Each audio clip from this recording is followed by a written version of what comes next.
apa kabar? Senang sekali saya Eufolia kembali menjumpai Anda dalam berita Kaltim hari ini. Sejumlah berita penting telah kami siapkan untuk Anda dan berikut diantaranya. 8 rumah di Samarinda terbakar. Tidak ada korban jiwa dan diduga api berasal dari korsleting listrik.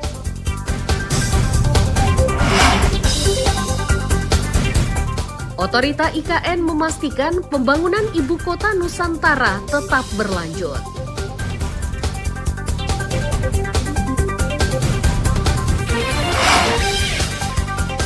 Kehadiran pabrik minyak sawit di Sangatta, Kutai Timur dikhawatirkan akan mencemari sungai.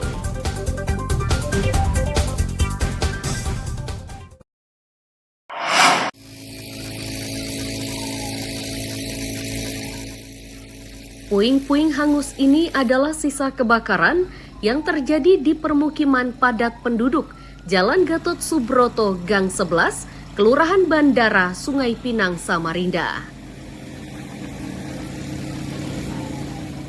Warga menyebut, api pertama terlihat dari bagian atap sebuah salon kecantikan. Api dengan cepat membesar karena bangunannya terbuat dari bahan yang mudah terbakar. Musibah yang tidak terduga itu menyebabkan warga dan penghuni rumah diliputi kepanikan.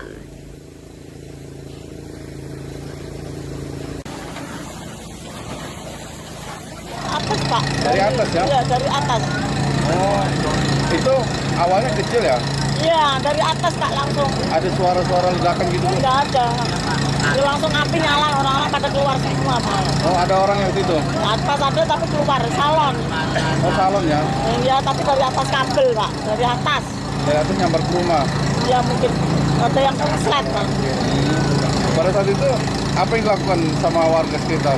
Pada larian semua minta ditolong, Pak. Ya, Mbak, air itu pada... Oh, enggak sempat memadamkan tadi? Ya, sempat, Pak. Sempat semuanya, Pak, keluar.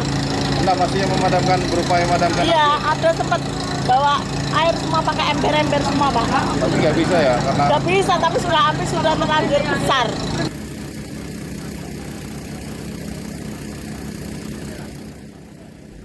Kabid Pemadam Kebakaran dan Penyelamatan Disdamkar Samarinda menegaskan, upaya pemadaman terkendala oleh aliran listrik yang belum padam. Damkar baru bisa melaksanakan pekerjaannya saat aliran listrik sudah dipadamkan.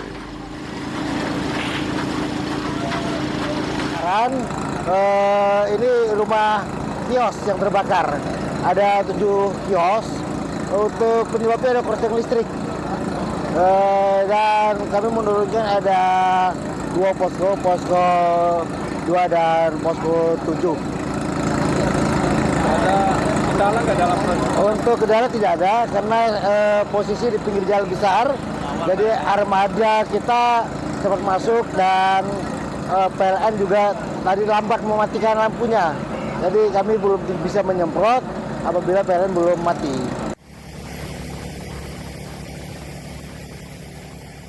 Tidak ada korban jiwa dari musibah ini.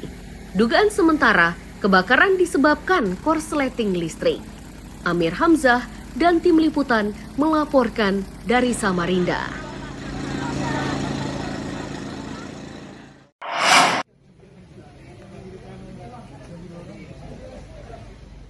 Razia gabungan yang melibatkan Satpol PP, polisi, hingga polisi militer di Tarakan menyasar losmen dan hotel kelas melati di Jalan Jenderal Sudirman, Yos Sudarso, Gajah Mada, dan Mula Warman.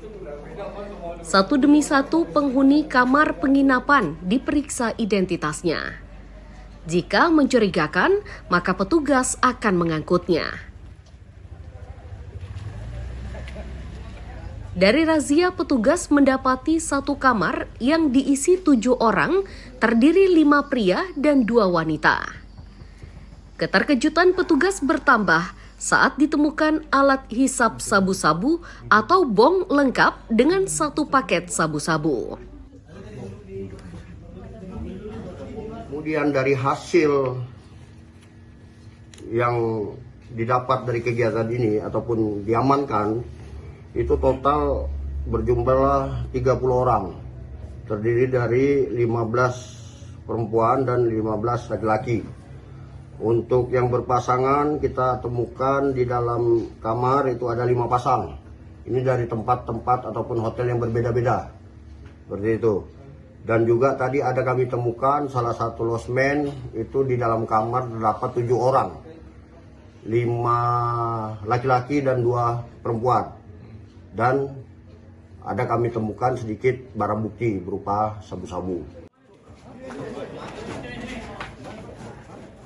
Dari razia tersebut terdapat 30 orang penghuni kamar hotel dan losmen yang diangkut petugas. Dari jumlah tersebut 10 orang tanpa ikatan pernikahan, 7 orang diduga melakukan pesta sabu-sabu. Selebihnya tidak memiliki kartu identitas. Amir Hamzah dan Mustafa melaporkan dari Tarakan, Kalimantan Utara.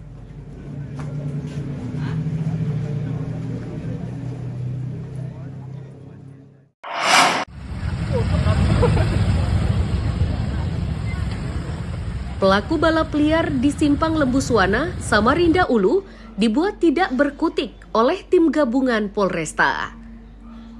Aktivitas tersebut jadi sasaran karena dianggap meresahkan warga sekaligus jadi ajang perjudian.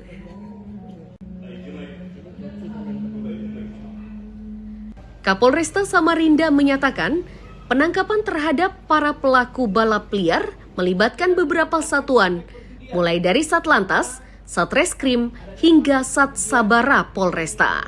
Setelah ditemukan unsur perjudian, 5 orang pelaku ditetapkan menjadi tersangka. Namun ada yang membuat miris dari hasil penangkapan ini, yaitu terjaringnya sebagian pebalap yang memiliki lisensi dan kartu izin start KIS dari Ikatan Motor Indonesia. Bersama mereka disita 2 sepeda motor dan uang tunai sebanyak 38 juta rupiah yang kini dijadikan sebagai barang bukti. Motor itu ya, karena sirkuitnya yang tidak jelas keberadaannya hanya menggunakan fasilitas. Kemudian setelah kita lakukan penyidikan, diketahui bahwa si joki ini apabila menang nanti akan mendapatkan bagian sekitar 20-30% dari uang hasil kemenangan tersebut. Kemudian untuk si pengumpul nanti akan diberikan jatah fee sekitar 100.000 sampai 200.000 rupiah. Kemudian yang saudara WFD yang menyediakan sarana motor itu juga akan diberikan keuntungan sebanyak 700.000 rupiah. Polresta memastikan tidak akan membiarkan aksi balap liar di wilayah hukum Samarinda. Karenanya, kepada kelompok pelaku balap liar diminta untuk tidak lagi melakukan tindakan serupa. Amir Hamzah dan tim liputan melaporkan dari Samarinda. Dan yang paling penting juga mengganggu ketenangan masyarakat.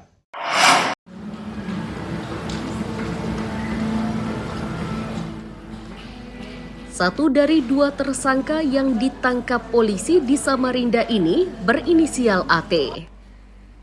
AT yang tercatat sebagai residivis ini ditangkap atas kasus perampasan. Sedang satu pelaku lainnya berinisial RK. Ia ditangkap karena menjadi penadah barang rampasan. Kapolresta Samarinda menyatakan modus pelaku yakni berpura-pura menjadi polisi. Selanjutnya, ia menghentikan pengendara sepeda motor yang tidak mengenakan helm. Kepada pemotor tersebut, pelaku mengaku dari kepolisian. Berdalih memeriksa korban untuk memastikan tidak terlibat dalam bisnis narkoba, tersangka lalu mengambil ponsel milik pemotor. AT mengaku aksinya ini sudah dilakukan sejak tahun 2023 hingga Januari 2025. Kemudian si penada kita kenakan pasal 4. Itu yang dapat kami sampaikan kepada rekan-rekan media. Kemudian setelah didapatkan sasaran ini, si pelaku memberhentikan pengguna kendaraan bermotor tersebut, kemudian mengaku sebagai polisi, menegur si pengguna kendaraan kenapa tidak menggunakan helm. Kemudian setelah itu mulai menuduh si pengguna kendaraan ini dengan menyatakan bahwa penyalahgunaan narkoba. Si pelaku meminta HP dari si pengendara kendaraan dengan alasan untuk mengecek mungkin ada transaksi narkoba ataupun bukti-bukti lainnya yang ada di percakapan. Akibat perbuatannya, AT dan RK terancam hukuman 5 tahun. Amir Hamzah dan tim liputan melaporkan dari Samarinda. Mbak Desi?